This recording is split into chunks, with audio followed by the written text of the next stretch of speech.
Au commencement était le Verbe, et le Verbe était tourné vers Dieu, et le Verbe était Dieu. Il était au commencement tourné vers Dieu. Tout fut par lui, et rien de ce qui fut ne fut sans lui. En lui était la vie, et la vie était la lumière des hommes. Et la lumière brille dans les ténèbres. Et les ténèbres ne l'ont point comprise. Le Verbe était la vraie lumière qui, en venant dans le monde, illumine tout homme. Il était dans le monde, et le monde fut par lui, et le monde ne l'a pas reconnu. Il est venu dans son propre bien, et les siens ne l'ont pas accueilli. Mais à ceux qui l'ont reçu, à ceux qui croient en son nom, il a donné le pouvoir de devenir enfants de Dieu. Ceux-là ne sont pas nés du sang, ni d'un vouloir de chair, ni d'un vouloir d'homme, mais de Dieu. Et le Verbe s'est fait chair, et il a habité parmi nous.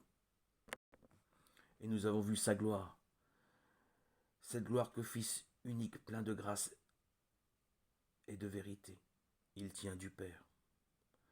De sa plénitude, en effet, tous, nous avons reçu, et grâce sur grâce. Si la loi fut donnée par Moïse, la grâce et la vérité sont venues par Jésus-Christ. Personne n'a jamais vu Dieu, le Fils unique, qui est dans le sein du Père, nous l'a dévoilé.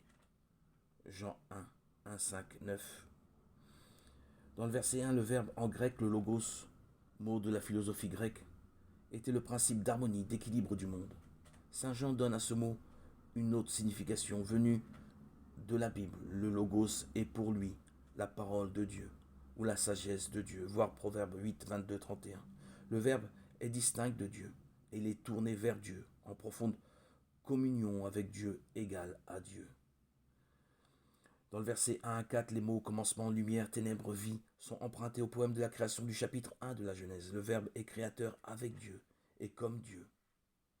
Pour Jean, la vie ne mérite son nom que si elle est vécue dans la lumière de Dieu. Le couple lumière-ténèbres dit qu'un tel idéal de vie suppose un choix, le choix du Verbe, car c'est lui la source de vie.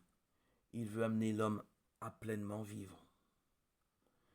Il semble que dans le verset 9 à 11, que ces versets parlent de la venue du Verbe de Dieu en tout homme, en toute vie, avant même la naissance du Christ, et donc en dehors de l'influence chrétienne. Toute vie humaine peut être illuminée par le Verbe si elle reconnaît et accueille cette force divine d'amour qui vient en toute vie humaine. Voir 1 Jean 2, 29 et 4, 7. Mais toute vie humaine peut aussi se fermer à ce qui la dépasse et se renfermer sur elle-même.